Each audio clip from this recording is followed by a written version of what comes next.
And we are back for a very special Project Bestseller weekly recap episode. Now, this is week 4. We are 29 days into Project Bestseller, where I attempt to write and launch a nonfiction best-selling book in 90 days or less. Now, let me tell you something, folks. This episode is about to be a real one. All right, these first 3 weeks, we were flying through. We were just making progress at extremely high levels, but for the first time in this process, the week caught up to me. All right, and I'm going to talk to you about what happened this week. There's still a lot of great things that are going on, but this was the first week where I had to slow down. This was the first week where my travel schedule really got to me. And this was the first week where I had to really say, you know what? All right, let's make sure we focus on our priorities. Let's review the pace and the calendar, and let's just make sure that we execute. Because the truth is, I want to go fast. I want to be go, go, go. I want to make things happen. But sometimes we have to listen to our bodies. Sometimes we have to understand what is the priority in that very moment and make decisions based on that. Now, the other thing to note is that this entire week, and the entirety of week 4, I was on the road.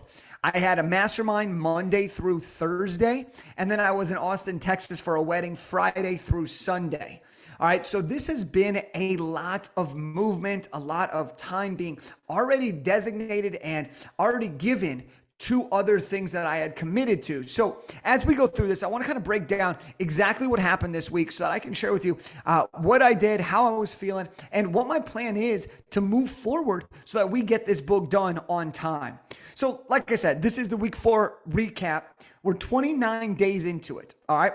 Now, 18 of these 29 days, I have not been home, and we are still on pace to finish this book in less than 90 days. All right, so out of the first 29 days, I've been on the road or not at home for 18 of those days. Now, this week in week 4, this was, like I said, this was a hard week for me, and I'm going to explain that in just a second. I was at my mastermind. This is my elite mastermind that I'm a part of with my coach, Chris Harder, and we were at the Beverly Hills Hotel all week. I'll give you some more details as we do our day-by-day breakdown. Then I was in Austin for one of my best friend's weddings. So we flew Friday morning, all day on the plane, and then straight into wedding festivities. And so this was, like I said, the first time that I felt the struggle in this process. And I think there were 2 real reasons for this. Number one is just all the travel started to get to me, and I needed to get some extra sleep, but I also needed to be committed. And then the other thing that I think really caught up to me was that I'm in the self-editing phase. And the self-editing phase, personally for me, is one of the most, in my opinion, one of the more tedious things that I get to do as an author. Now, some people straight up love self-editing, and they get into a momentum and they're just crushing it. But for me, self-editing has been a little bit hard because not only have I not been in my normal environment where I can just really, really lock in, but also it's something that you have to pay very close attention to detail on. And because I've been moving so much, I haven't been 100% comfortable. It's made this process go a little bit slower than I would like. And so that's been a real thing that happened to me this past week. And I want to kind of dig into that as we go. So as always, in these episodes, we talk about the overarching viewpoint of what's going on so far. Then I give you a day-by-day breakdown of what I did those days and kind of a little update on that. Then I'll share with you how much time I've spent so far in week 4 and how much time I spent overall so far in the entire Project Bestseller process. And then I'll give you the outlook for what week 5 looks like. So on Monday, I started my self-edit. I had finished my rough draft last Saturday, and then Monday started my self-edit. I took Sunday to celebrate, and then Monday was about self-editing. And it was the first time we started self-editing, and I crushed it. Okay, I started this week off on fire. I was like, this is going to be a really, really amazing week.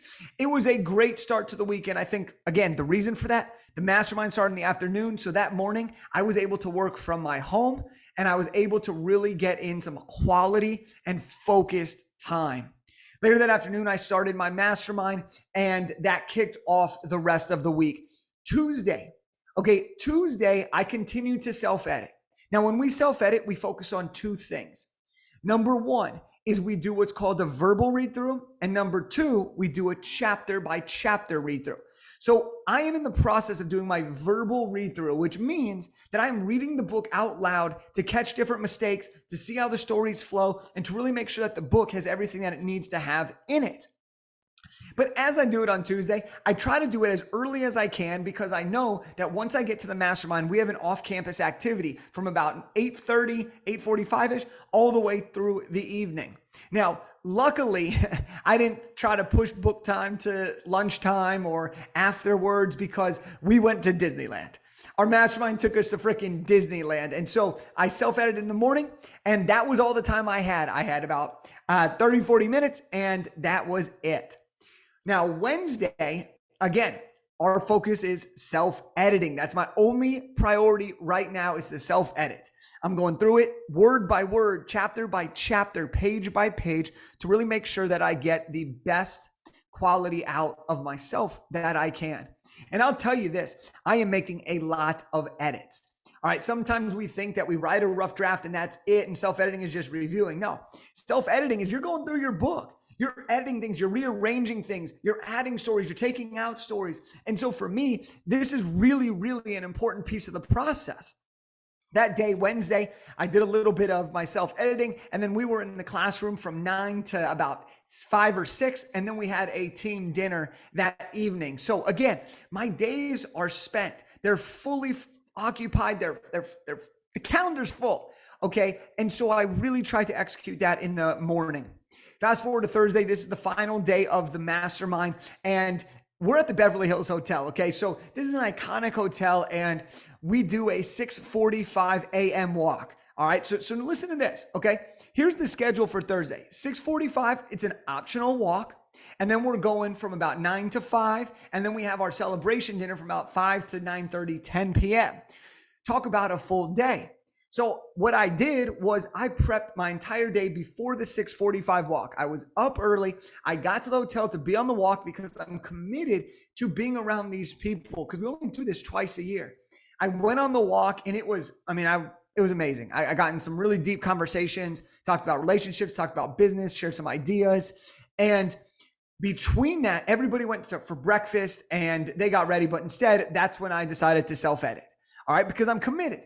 And saying yes to one thing means you're saying no to another thing. And by me saying yes to the 6:45 walk, I missed out, or I said I'm unavailable to do a 45-minute breakfast in the cafe and just chill before we start the classroom activities. I decided to use that time as my self-editing time for Thursday.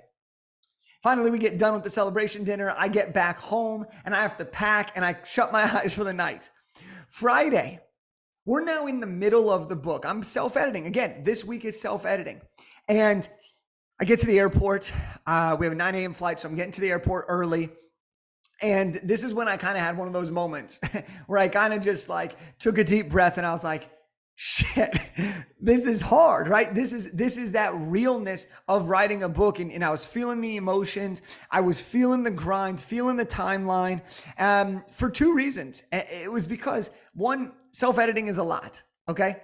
I said it earlier in this episode, and I'm gonna say it again. Self-editing is a lot. It requires a lot of work and mental energy. And the other part of what it was is I was freaking miserably uncomfortable at the airport trying to type and get this book self-edited. I mean, it's quite challenging when you're in the airport to be able to type everything out and really get focused and locked in with all of the distractions that are right in front of you. But the other thing too is I was super excited about going to Austin, Texas. I mean, Austin's an amazing place. So that was also something. And so I got a little bit done and then I flew to Austin. Now, Saturday I did nothing. It was wedding day. Sunday I did nothing because we were with the wedding party and we got home super, super late at night that Sunday. So that entire week 4 was all about really just executing the self-edit, doing the best that I could with the time that I had while also honoring my commitment to what I had already committed to, okay? It's all about, I don't want to say a balance because I don't think that's what it is, but it's a dance between what you commit to and what you prioritize and how you can have fun in the pursuit of creating something magical. All right, so let's break down now kind of the time invested. After 4 weeks, I am on track. I am on track with my 90-day pace, but I'm feeling the pressure a little bit. I had a couple weeks of leeway, but this past week, I did not get nearly as much done as I wanted to, but I'm still ahead of schedule, which is a really great thing. All right, so here's the time that I invested this past week for week 4. On Monday, I did 83 minutes. Tuesday, this was the day before Disneyland, I did 40 minutes. Wednesday was 30 minutes. Thursday was 26 minutes. That was the day we had the early walk. And then Friday was 28 minutes at the airport. Saturday was 0. Sunday was 0. Now, it's really interesting, okay? You'll notice that these times are wildly different, okay? I like to, when I'm at my home office, I like to make sure that I have about 45 minutes to 60 minutes and flow state. But when you're on the road, you got to make your adjustments. And you have to understand that that's okay. It's okay to make adjustments. It's not okay to stop and start again. Stop and start again, because that's where you lose all the momentum. Look, I've been reading my book every single day. I'm getting more and more familiar with it. I'm getting it better and better and better, so that in week 5, I can keep editing and self-editing my book. So the total time that I spent in week 4 was 3 hours and 27 minutes, which is 29.6 minutes per day. Or since I only worked on it for 5 days, it's averaging 41.4 minutes per session. All right, so that's how much time I spent this week writing my book. My total time on Project Bestseller after 29 days and 4 weeks has been 22 hours and 29 minutes, which is about a 46.5 minute average. Now, for as much as this episode has been, this is hard. It's a little slower than I want. I also want to kind of remind you where we're at as of the end of week 4 and the end of day 29. We created our outline. We wrote our rough draft with 31,000 words. We're self-editing our book. We know exactly what our lead magnets are going to be. We are moving. 29 days. 29 days ago, we didn't have any of this. We had an idea that I was going to write a book. 29 days in, we are getting that much closer, okay? We are getting that much closer. So here's my plan for week 5. Knowing what I need to get done, because I've planned this all out, I am going to finish my entire self-edit, and the goal is to get my book into my editor's hands. I want to say this. I spent 3 hours and 27 minutes last week, averaging 29.6 minutes on the daily average, okay? This week, I may spend a lot more time because I need to make sure we get it done. So now I'm in week 5, going to have the entire week to be at home for the first time since we started this. And I'm going to get into a routine. I'm going to go back to the calendar, lock in my book time, and I'm going to execute. And if I need more time, I'm going to add that into the calendar so that I can make sure that I'm on pace, that I execute, and that I feel really, really great about where I am heading into the following week. So week 5 plan is to finish the self-edit and get it into the editor's hands. All right. So that is what I have for you today. That is our week 4 recap. I appreciate you listening. I appreciate you following along this journey. And look, if you have questions, feel free to reach out on Instagram at Jake Kelfer. Feel free to reach out on my website, jakekelfer.com, or feel free to reach out on bigidea2bestseller.com. Like, if you are writing this book or you are watching this process, I'm here to help you.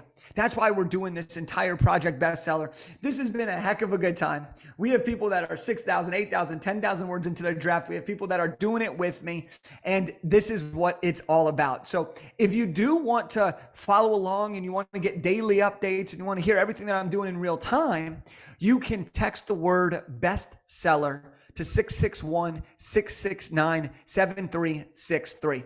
Look, again, I appreciate you listening to this, and I hope that every weekly recap that I share gives you inspiration to know that this is possible. You have the message. You have the experience. If you want to write this book, all you have to do is say yes. All you have to do is take that first step. Look, you got this. I got this. We're doing the damn thing. So I will see you on the next one.